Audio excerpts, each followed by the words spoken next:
네, 코로나19가 지구촌을 덮친 지 어느덧 반년이 흘렀습니다. 특정 국가와 지역 할 것 없이 모두가 힘든 시간을 보내고 있는데요. 코로나19를 불러온 원인으로 기후변화가 꼽히고 있죠. 코로나19로 인한 경기 침체도 심각한 상황입니다.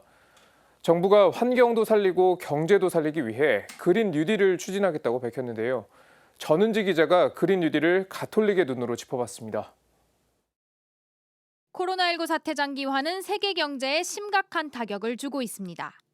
우리나라도 예외가 아닙니다. 올해 1분기 경제 성장률은 마이너스 1.4%, 11년 만에 최저치를 기록했습니다. 수출은 2달 연속 20% 넘게 줄었고 취업자 수는 21년 만에 가장 많이 줄었습니다.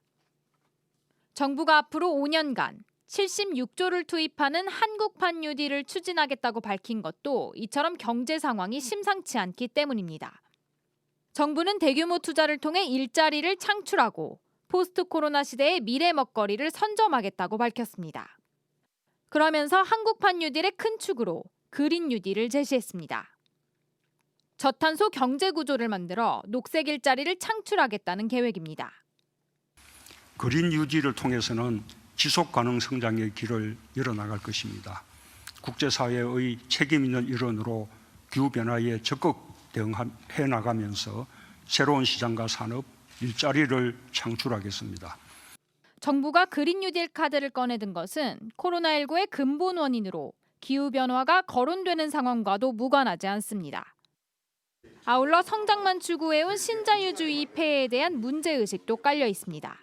기후위기와 사회적 불평등의 원인이 되어 왔었던 이 신자유주의적 자본주의, 이 성장만을 바라보면서 사람과 이 자연과 생명을 착취했었던 그런 식의 어떤 회색 성장주의, 회색 자본주의 더 이상 지속 가능하지 않다라는 문제의식에 기반해서 우리가 새로운 사회상을 그려내야 된다라고 하는 이제 그런 문제의식을 담고 있습니다. 환경과 경제, 두 마리 토끼를 함께 잡겠다는 그린 뉴딜. 환경단체들은 대체로 환영하는 분위기지만 우려의 목소리도 나오고 있습니다.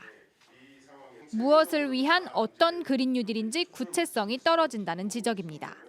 얼마만큼 탄소 배출 제로의 목표를 가지고 있는가, 구체적인 경로와 방법들을 제시하고 있는가.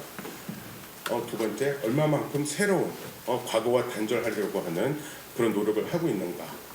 그리고 세 번째, 얼마나 다른 당사자, 정부, 전문가, 몇몇 관료, 이제 시장 권력, 기업만이 아니라 일반 시민사회 내에 이런 사람들을 당사자로 이 논의에 참여를 시키려고 하는가.